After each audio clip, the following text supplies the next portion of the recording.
Yes, thank you very much. And thank you very much for the invitation. It's always great to be here for the GTM. So let's consider the following problem throughout. Let little k be a field, and classic example here would be, say, a finite field with p elements, and I want to know which polynomials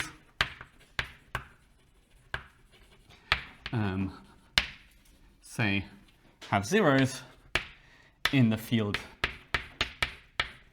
little k double parentheses t. I think most of us will know what this is, but let me write it down once. So this is the ring of formal Laurent series ai t to the I with coefficients ai in little k. So I guess in the case of the field Fp or of a finite field, this is just a local field of positive characteristics, some sort of analytic object.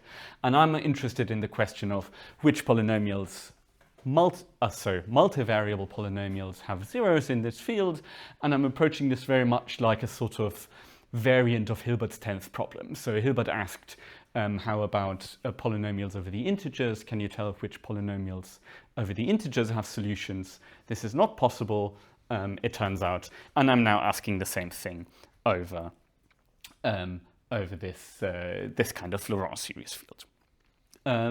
Why am I asking this? Well, the sort of idea is, I mean, I've not said anything about the ground field K, but that we should think of this somehow as some sort of analytic kind of field. I mean, it's a complete discretely valued field. And the hope is that if sort of more algebraic fields are somehow hard, if the rationals are hard, if function fields, one set of parentheses kt, are hard, then maybe it would be a good idea to try to first understand the analytic situation before we go to the algebraic situation. So just like for understanding varieties over Q, it's helpful to look over QP, to look over R. In this exact kind of local global mindset, it's helpful to try to understand these analytic fields first. The focus, as already said in the title, is somehow positive characteristic.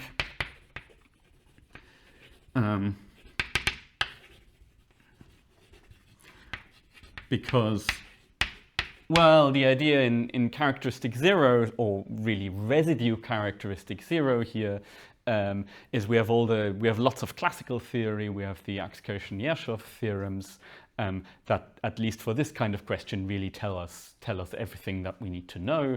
So this is particularly interesting in characteristic P, and indeed all my talk will be about nasty stuff like inseparability, imperfectness, and other resolution of singularities. I mean, all these things that are somehow hard in positive characteristic. So that's what this is about. And I guess after, teasing this for the field of Laurent series, what we really do is in henselian valued fields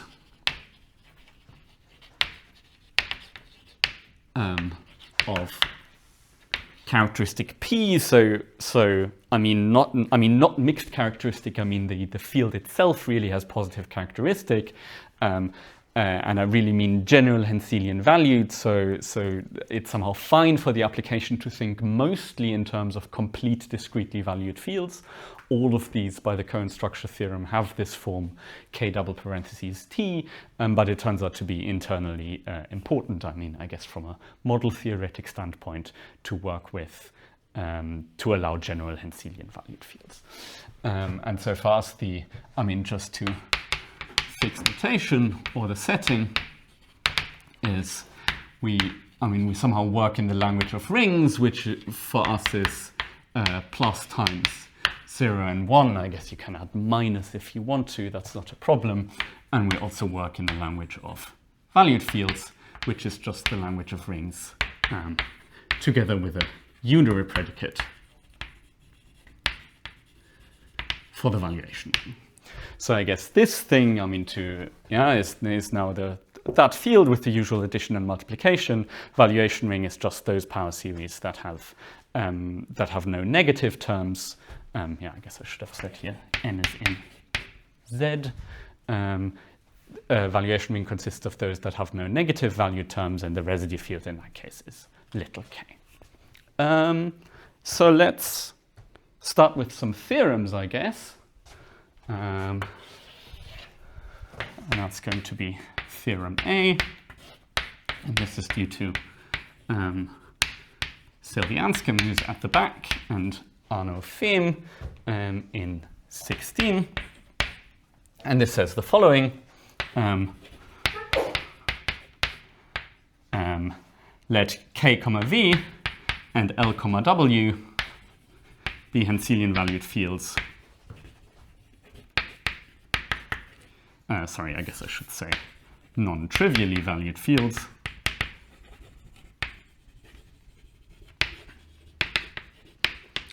Then the statement is, and I will forget it periodically, of the same characteristic p greater than 0. Then the statement is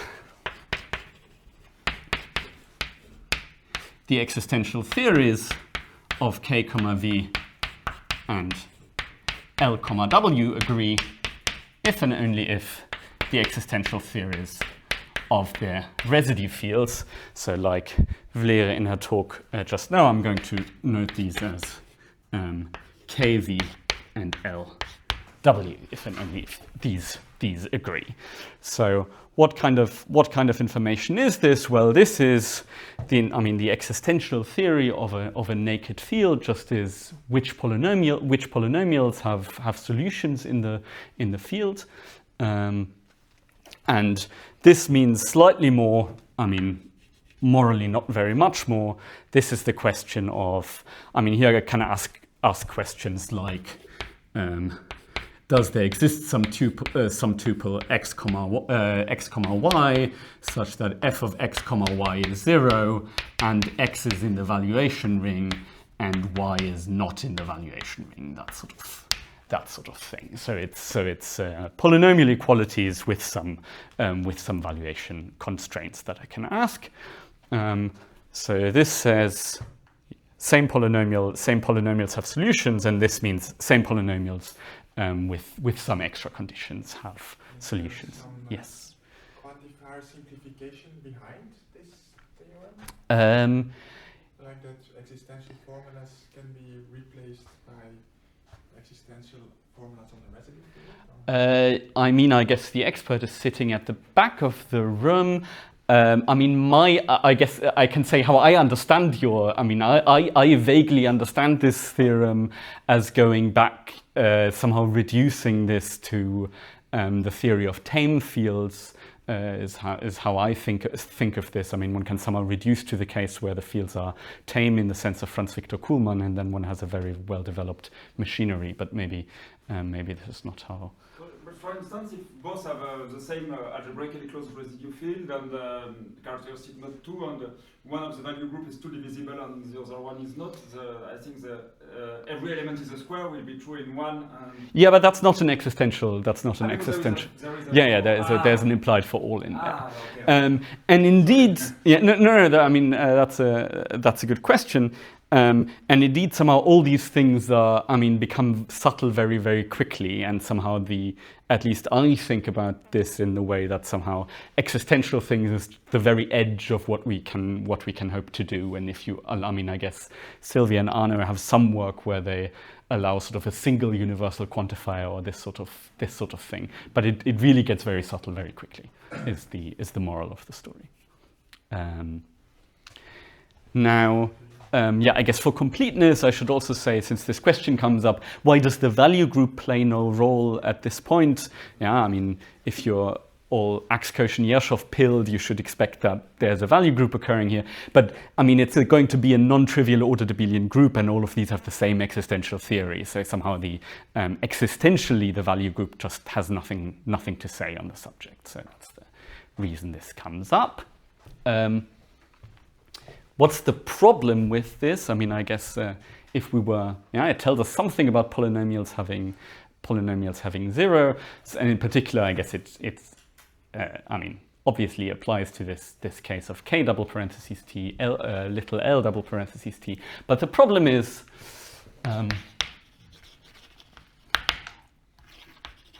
this only allows polynomials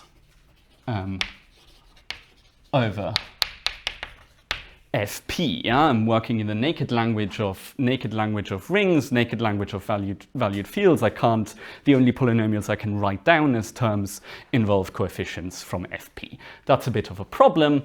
But before I get further into this, let me state the corollary. So I guess this is corollary A to theorem A. Suppose k comma v is non-trivially henselian valued of characteristic P, then if the theory of the residue field is decidable, then the theory of the valued field, the existential theory of the valued field, is decidable. Okay, I mean, the corollary is also due to Anscombe and Fehm. So in particular, I guess what we can deduce is, for things like the local fields of positive characteristic, this applies because the theory of Fp is, even the full theory of Fp is decidable. And I guess the proof, I should say, is completely formal.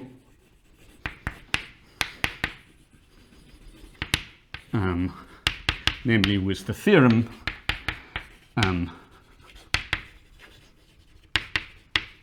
plus a proof calculus, in the sense that the theorem exactly tells you, if you look at the theory of henselian valued fields, of non-trivially henselian valued fields of characteristic P, that have exactly this theory of existential theory of residue field, then the theorem precisely tells you the set of consequences of this theory contains, every existential sentence is either contained as a consequence or its negation is contained as a consequence. So you write down the obvious axioms that you know on this field. It is henselian non-trivially valued and has this particular residue theory. That's a decidable set of axioms by the hypothesis, and then you start your proof calculus and turn the crank, and eventually you will get every single theorem, every single sentence or its negation. So it's the kind of decision algorithm that usually occurs in my work. It's obviously entirely useless for applications. No sensible decision algorithm ever starts with enumerate all possible proofs. But for naked decidability, it's fine.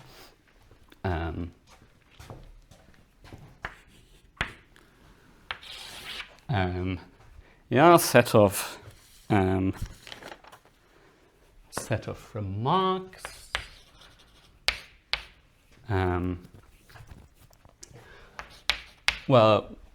I guess to the model theorists in the audience, I barely need to stress this. Theorem A makes sense if I just write it for power series fields, and there's no problem with writing theorem A purely for power series fields. I think it's still interesting, but it then wouldn't imply corollary A. So corollary A only works because theorem A applies to an first order axiomatizable class.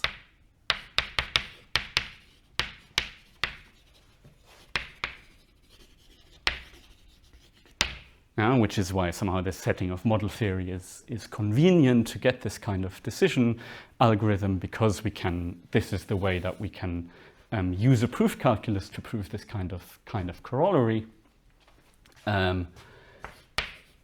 Secondly, I don't want to stress this too much, but this is the statement of this corollary is somehow morally wrong, in the sense that it's almost sort of one thing is decidable if another thing is decidable is sort of from a computability standpoint never what you want, but really what you should say is that the existential theory of k comma v is many one reducible.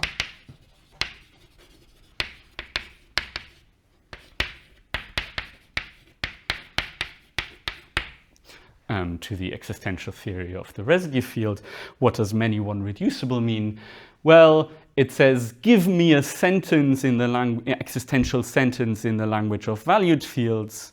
There's some algorithm which in finite time will produce from it an existential sentence in the theory of rings, such that my original sentence holds here if and only if the sentence I've produced holds here. So it's somehow an effective reduction algorithm in quite a strong sense from one of these theories to the others.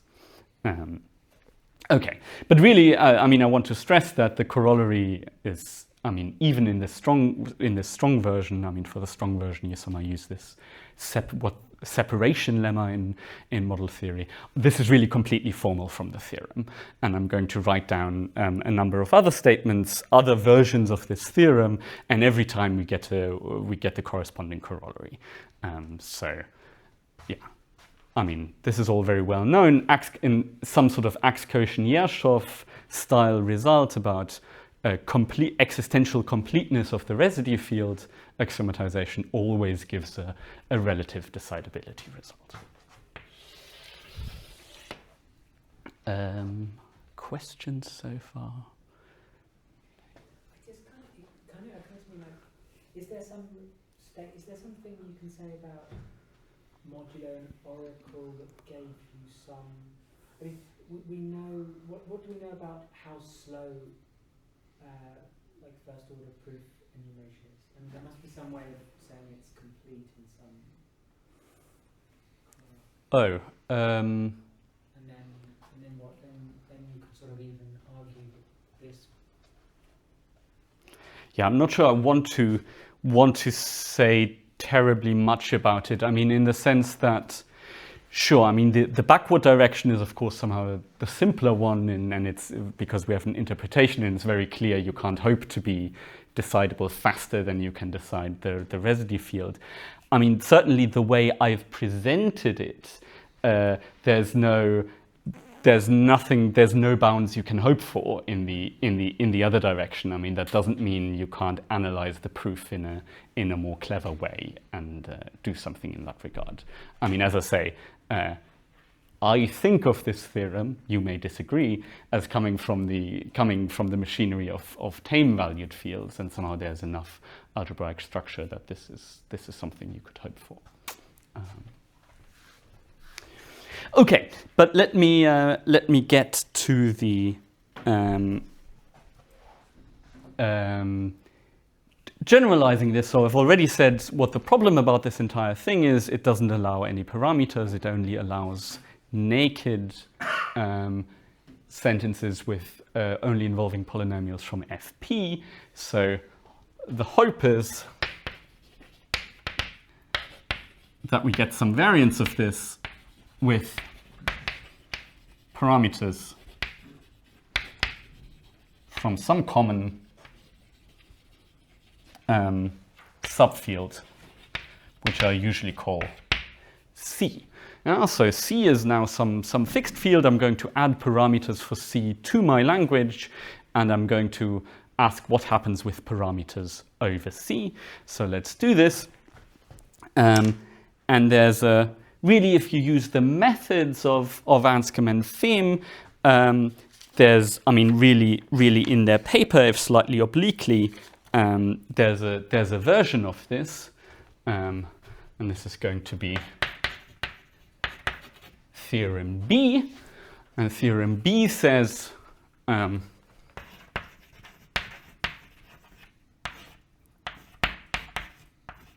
suppose we're also given this field C, which is a subfield of K and a subfield of L, is trivially valued and lies in both K and L.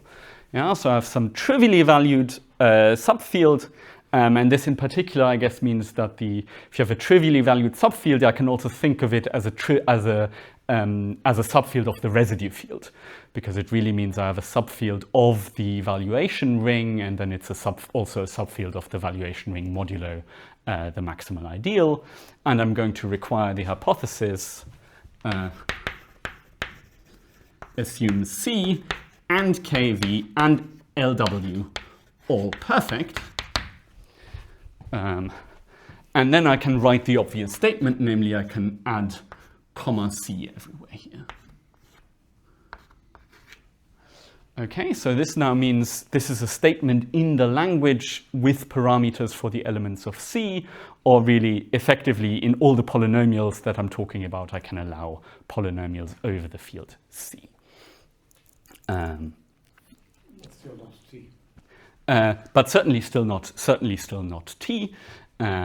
Although this is not, in a sense, not going to be the main thrust of the talk today. So not really for So all my parameter fields are going to be trivially valued in this talk.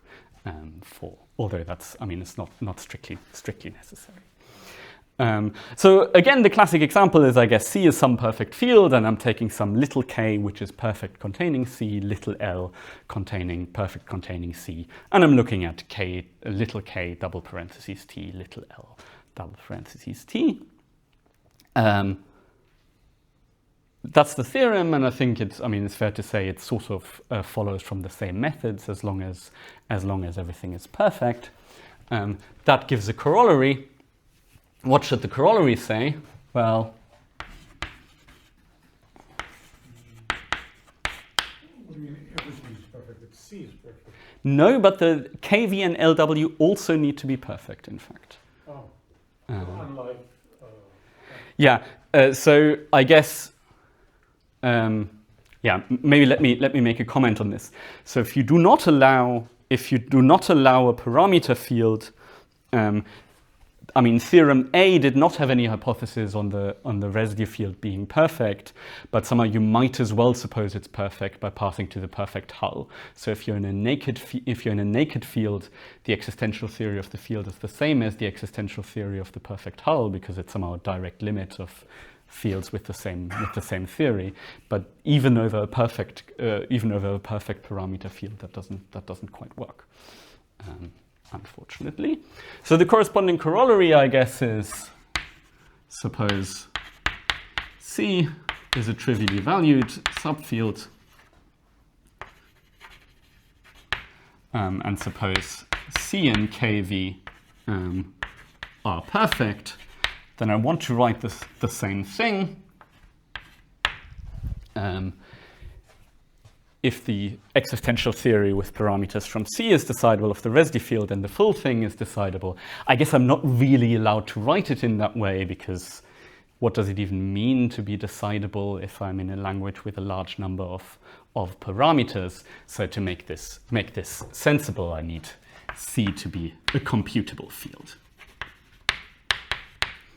Okay, being a computable field means I'm a field that comes with some nice indexing of my elements by natural numbers. So in particular, I can talk about sets of formulae being decidable and this sort of thing.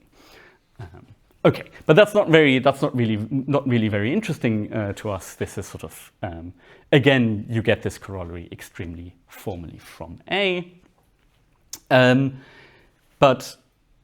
Yeah, somehow we're still not done here, because the setting, we've now allowed some set of parameters, but it's quite restrictive. This perfectness condition is something we don't really like. And in particular, we're going to see some applications where it's really necessary to have the strong version. It's only the residue field which is perfect. It's not K. Yeah, that's true. It's only the residue field that is perfect.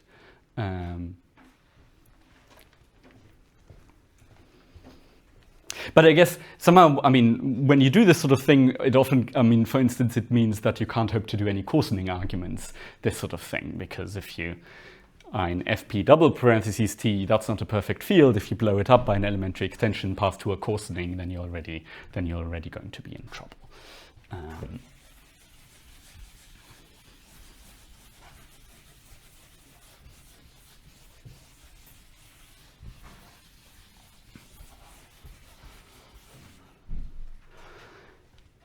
And now what I think the next step in this story is what I imaginatively will call theorem C.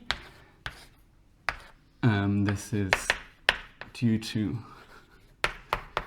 Sylvie and Fehm and me in 23, and this is I guess this is a paper which at least ostensibly was dedicated to a question that Udi mentioned, what happens with the parameter when I allow the parameter t here. So the name of the paper is axiomatizing the existential theory of FQ double parentheses t. And the statement is the following. I'm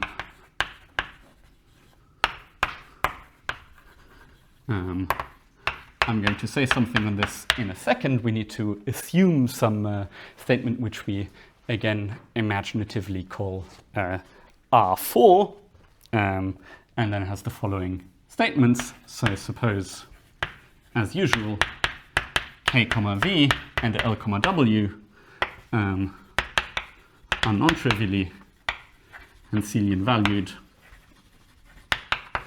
of characteristic P.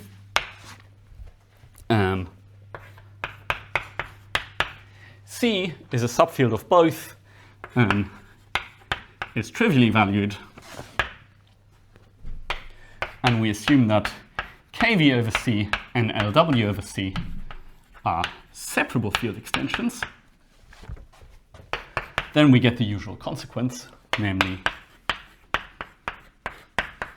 exactly as over here.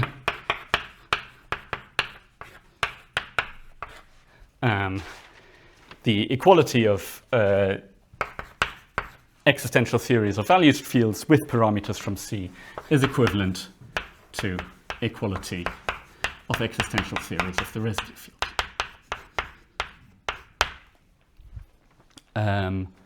So you will see that now, of course, if C were a perfect field, then this hypothesis here would be automatic. Any extension of a perfect field is separable. This is very much intended in the, this is not necessarily an algebraic extension, so this is a separable field extension in the general sense. But I guess to make sense of this, I'd better explain what hypothesis R4 is.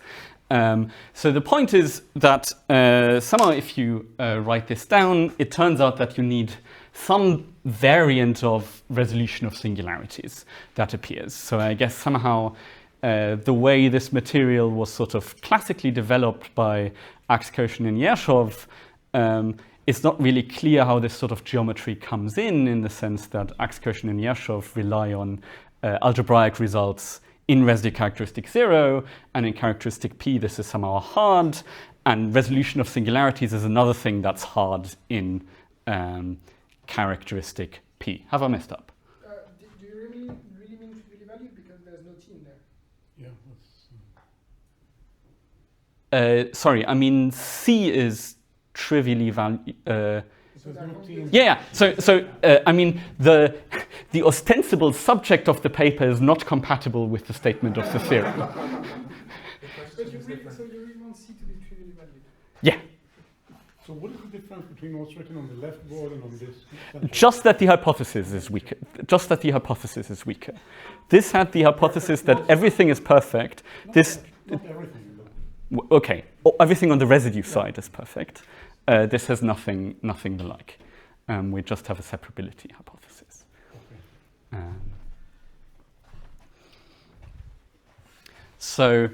But it turns out that when presenting this, when proving this kind of theorem, one needs something that is related to resolution of singularities, or really local uniformization. Can you explain again why it doesn't work to just say that it has some existential theory of perfect hull?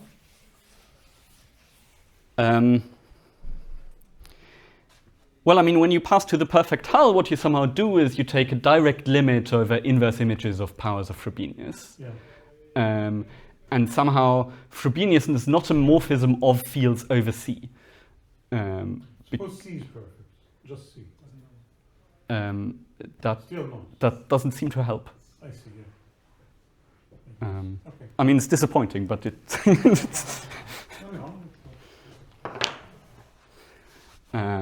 So let me say what R4 is. I mean, I'm not sure it's going to be very enlightening, but let me give.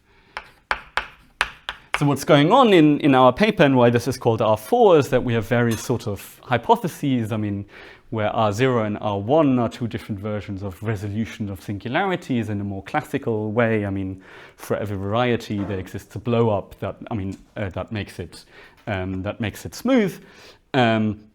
And then various versions of local uniformization. And then this R4 can be stated in an extremely model theoretic algebra way as the following. Suppose little k is a field which is existentially closed in k double parents T, so that's, I guess, a large field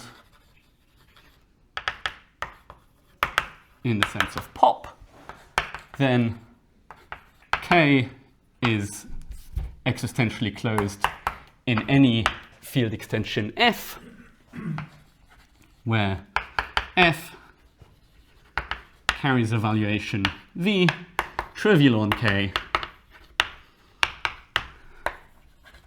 with residue field K. Okay, so I guess moral of the story here somehow is K double parentheses T certainly is a field which carries a valuation trivial on little k with residue field little k, namely the T-adic valuation. And the statement is this should hold for every such valuation, for every field extension with a k trivial k place. If you want to, you can restrict to finitely generated such F because existential closedness is a finitary property anyway. Yes? And on the left, you assume this hypothesis R4 for which field?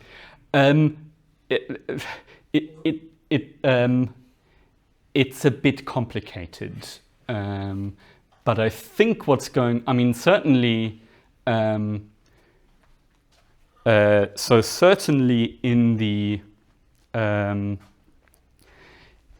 main thrust of the paper, we need to assume it for the field FP double parentheses T somehow, because it goes in via a coarsening argument. But we're not very precise about which fields we're using it for. In fact. So that's somehow purely model theoretic algebra kind of field theoretic statement that you can believe or cannot believe. I can make it a bit. Well, I don't know if this counts. I can make it a bit more geometric if you want to, but let me consult my notes lest I mess up.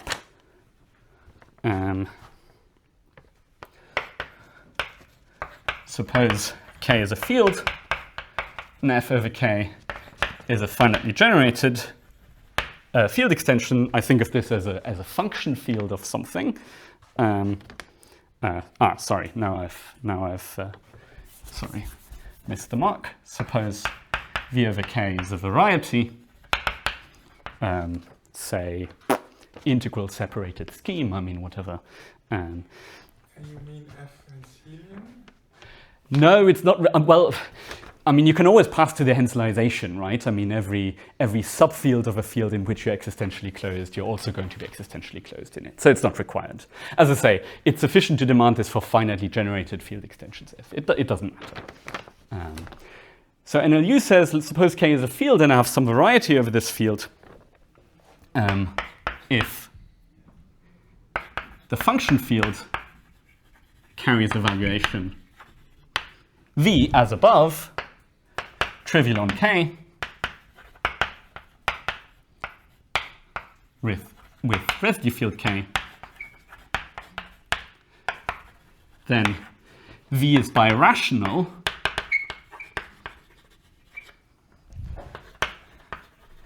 to some V prime with a smooth K rational point.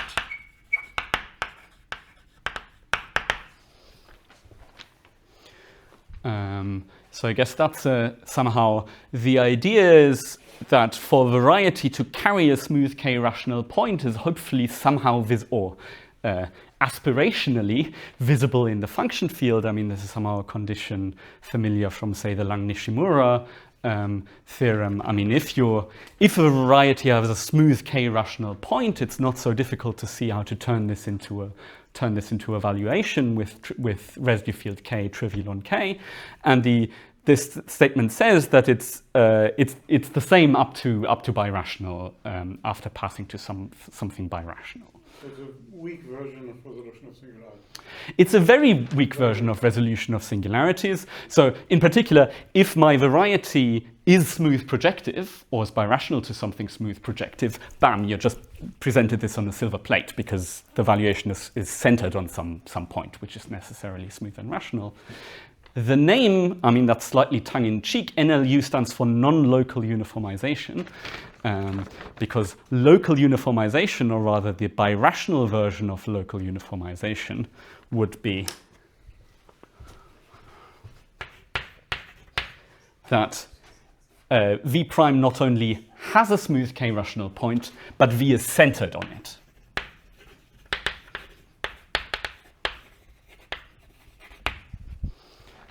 So that would be the birational version of local uniformization. Every valuation on a function field is centered on some smooth point, necessarily rational if the valuation is rational. And somehow I'm dropping this condition of being centered on this. So a priori, somehow the valuation on the function field has nothing to do with the smooth rational point that pops out, which is slightly weird. And yeah, as I said, I'm slightly tongue-in-cheek. I'm calling this non-local uniformization because of this disconnect here. And I guess it's fair. I mean, at least my intuition of this is somehow, I don't expect this to be. I mean, I might eat my words. I don't expect this to be substantially easier to prove than local uniformization, because it's kind of hard to see how you would even go about it. On the other hand, yeah, I mean, I guess depending on your predilection, you might think, is this, how much weaker is local uniformization than resolution of singularities? I mean, certainly historically, it tended to be proven earlier, but that's really... In the perfect case, it follows from... Yeah. So I mean, if in both of these cases, somehow if K is perfect, it's relatively easy to see how to do this. So in this case, it follows from the work of Temkin. In this case, it follows from Franz Victor Kuhlmann's work on tame fields, because you somehow can restrict to the situation where the valuation V is tame, and then you know everything. So somehow both of these, I mean, there are some cases where both of these, where these are easy. The main case is where little k is perfect. I guess in this case, for trivial reason, it's also true if K is a pseudo-algebraically closed field. So yeah, you can write down some classes of large fields where this is trivial, but somehow none of these always apply when I want it. So as I say, somehow the core case you should think of is when the field little k is something like fp double parentheses t, and then nobody has any sort of clue how to prove this. What if k is not large? Can you still say something? Yeah. I mean, there's other versions. So another version we have that's equivalent, which we call R3, is suppose K is any field, and you have such a field that carries a K. F is a finitely generated field extension with a K rational K place. Then there also exists such a one with value group Z, precisely. Yeah, as I say, somehow this condition, it turns out there's lots and lots of different ways of phrasing this condition. I'm not sure any of them are particularly enlightening in that sense. I mean, they all imply that k is large then? No.